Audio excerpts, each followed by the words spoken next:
सभी को नमस्कार। मैं आचार्य डॉक्टर रणजीत सिंह रघुवंशी संस्कृत सीखने के इच्छुक जनों के लिए मेरे द्वारा बनाया गया खंड संस्कृतम का एकादश पाठः आपके समक्ष प्रस्तुत है।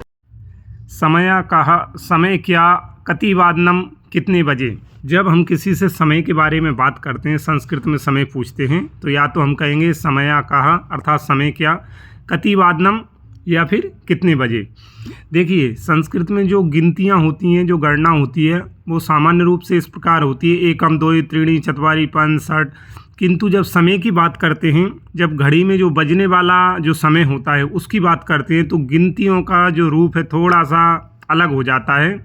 एकम ना बोल के फिर बोलेंगे एक वादनम, द्वि ना बोल के बोलेंगे द्विवादनम, त्रीणि ना बोल के बोलेंगे त्रिवादनम, चत्वारि ना बोल कर बोलेंगे चतुर्वादनम। ये हम धीरे धीरे अभ्यास से इसको समझ लेंगे।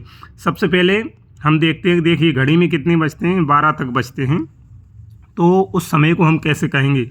1 बज रहा है तो हम कहेंगे एक वादनम, 2 बज रहे हैं तो द्विवादनम, 3 बज रहे हैं तो त्रिवादनम, 4 बज रहे हैं तो चतुर्वादनम, 5 बज रहे हैं तो पंचवादनम, 6 बज रहे हैं तो षड्वादनम, 7 बज रहे हैं तो सप्तवादनम, 8 बज रहे हैं तो अष्टवादनम, 9 बज रहे हैं तो नववादनम, 10 बज रहे हैं तो दशवादनम, 11 बज रहे हैं तो एकादशवादनम और 12 बज रहे हैं तो द्वादशवादनम।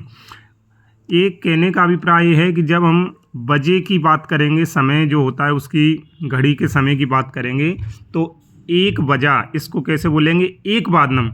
एक, देखिए इसमें 2 शब्द हैं, एक और वादनम, किंतु हम इन दोनों को साथ में मिला के बोलेंगे एक वादनम, द्विवादनम। ऐसे नहीं बोलेंगे एक वादनम द्विवादनम, नहीं, उसको मिला, संस्कृत में मिलाकर बोला जाता है। एक वादनम, द्विवादनम, त्रिवादनम, चतुर्वादनम, पंचवादनम, इस प्रकार से। अब ये तो हुई सामान्य बजने की बात। जब कोई पूरा बज रहा है तो इस प्रकार से, एक पूरा बज गया है तो एक वादनम, 2 पूरे फिक्स बज रहे हैं तो द्विवादनम। किंतु बजना तो 2.5 भी बजता है, 1.5 भी बजता है, सवा बजता है, पौने बजते हैं। उस समय को कैसे कहेंगे, तो उसका भी हम आपको बताते हैं। अब देखते हैं अपन आगे। अब देखिए, सवा को बोलेंगे सपाद, पौने को बोलेंगे पादौन, साढ़े को बोलेंगे सार्ध, अधिक को अधिक ही बोलेंगे, ये संस्कृत शब्द है। कम को बोलेंगे उन। अब कैसे बोलेंगे इसका प्रयोग देखिए। जैसे घड़ी में समय हो रहा है 1:15, तो हिंदी में इसको क्या बोलेंगे अपन? 1:15 बजा, 1:15। तो संस्कृत में सवा को क्या बोलेंगे? सपाद, और 1 बजने को एक वादनम, हो गया सपाद एक वादनम। उसी प्रकार 12:45, हिंदी में कितना बज रहा है? 1:15 बज रहा है। तो संस्कृत में पौने को क्या बोलेंगे? पादौन, और 1 को एक वादनम, हो गया पादौन एक वादनम। आगे देखिए 1:30, इसको हिंदी में क्या बोलेंगे? 1:30 बजा। तो संस्कृत में साढ़े को या 1:30 बजा, या ऐसे भी कह सकते हैं इसको 1:30 बजे, ऐसे भी बोल सकते हैं अपन इसको। तो साढ़े को संस्कृत में क्या बोलेंगे? सार्ध, और 1 बजने को एक वादनम, हो गया सार्ध एक वादनम। इसी प्रकार अब देखिए 1:05 हो रहे हैं, मतलब 1 बजकर कितने मिनट अधिक हो गए?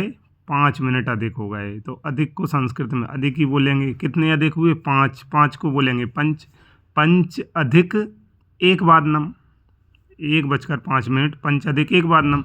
अब देखिए 12:55 हो रहे हैं, 1 बजने में कितने मिनट की कमी है? 5 मिनट की कमी है। तो अपन बोलेंगे 5, हिंदी में कैसे बोलेंगे? 1 बजने में 5 मिनट कम है।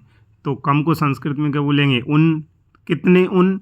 पंच उन, पंच उन एक वादनम, अर्थात 1 बजने में 5 मिनट की कमी है, पंच उन एक वादनम। इस प्रकार से हमारा ये समय बन गया। 1:15 सपाद एक वादनम, 1:15 पादौन एक वादनम, 1:30 सार्ध एक वादनम, 1:05 पंच अधिक एक वादनम, 1 बजने में 5 मिनट की कमी, पंचुन एक वादनम। तो देखिए कितना सरल है संस्कृत में समय बताना, कोई भी कठिनाई यहाँ पर हमें प्रतीत नहीं हो रही है। सवा को सपाद, पौने को पादौन, साढ़े को सार्ध, अधिक को अधिक, कम को उन। अब यहाँ पर जितने भी ये शब्द लिखे हैं, इधर देखिए जो संस्कृत में लिखे हैं नीले अक्षरों में, सपाद एक वादनम, इसमें हमने बीच में संयोजक चिन्ह लगाया है। क्यों लगाया है? क्योंकि इसको यदि हम इससे मिलाएंगे, सपाद एक वादनम, दा से आ मिलेगा ना, तो इसमें संधि हो जाएगी, और संधि हो जाएगी तो वो शब्द में विकार उत्पन्न होगा, फिर वो आपको समझ में नहीं आएगी। इसलिए मैंने ऐसे करके लिखा है। जब आगे हम संधि पढ़ेंगे तो इसको हम विस्तार से जान लेंगे, तो हमें इसका संधि करना आने लगेगा। इसीलिए अभी मैंने उनको जानबूझकर दूर दूर लिखा है, जिससे कि आप भ्रमित ना हों।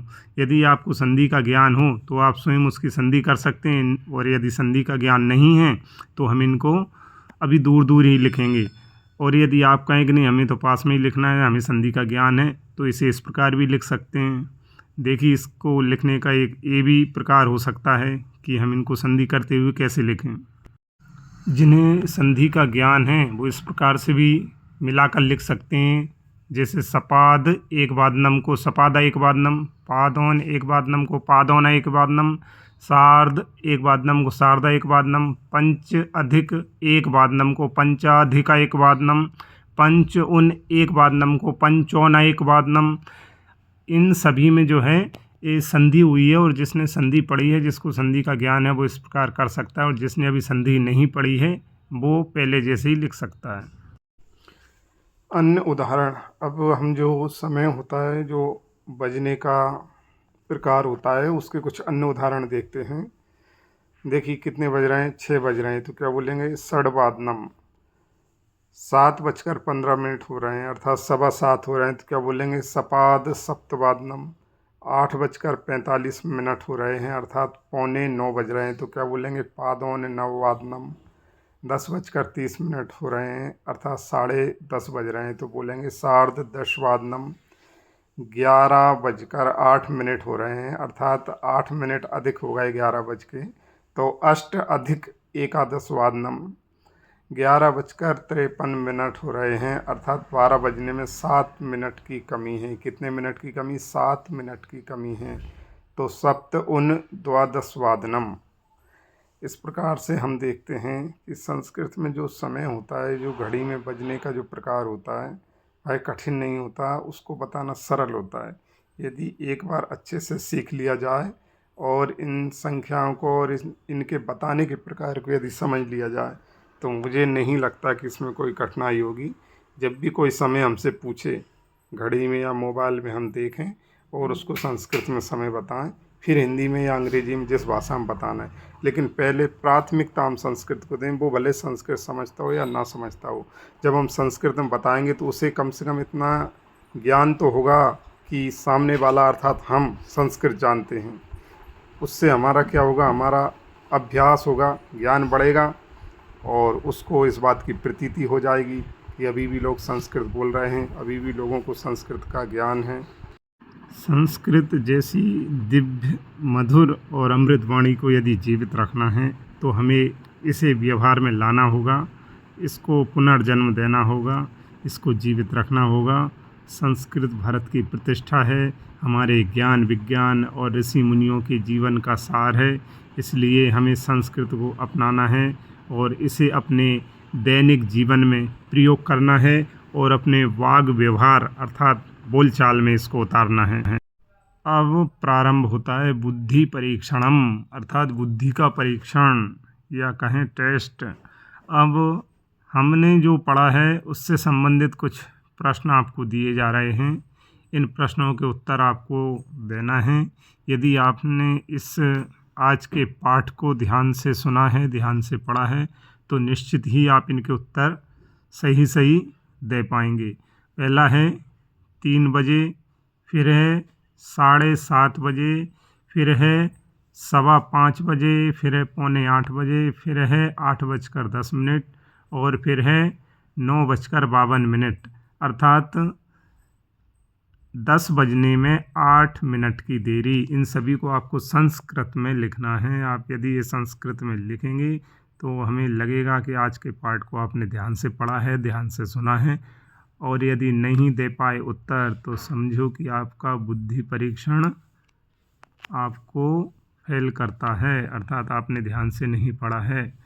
किंतु मुझे आशा है कि आप सभी इसमें उत्तीर्ण होंगे, सभी इसमें पास होंगे, क्योंकि सभी बुद्धिमान हैं। और जो नहीं है बुद्धिमान वो संस्कृत पढ़ पढ़ के बुद्धिमान हो जाएंगे, क्योंकि संस्कृत पढ़ने से बुद्धि भी विकसित होती है, ऐसा मुझे विश्वास है। इसलिए ध्यान से पढ़ें, ध्यान से सुनें और उत्तर दें। अगला पाठ लेकर कल फिर प्रस्तुत होंगे। सर्वेभ्यो नमो नमः। वंदे संस्कृतम।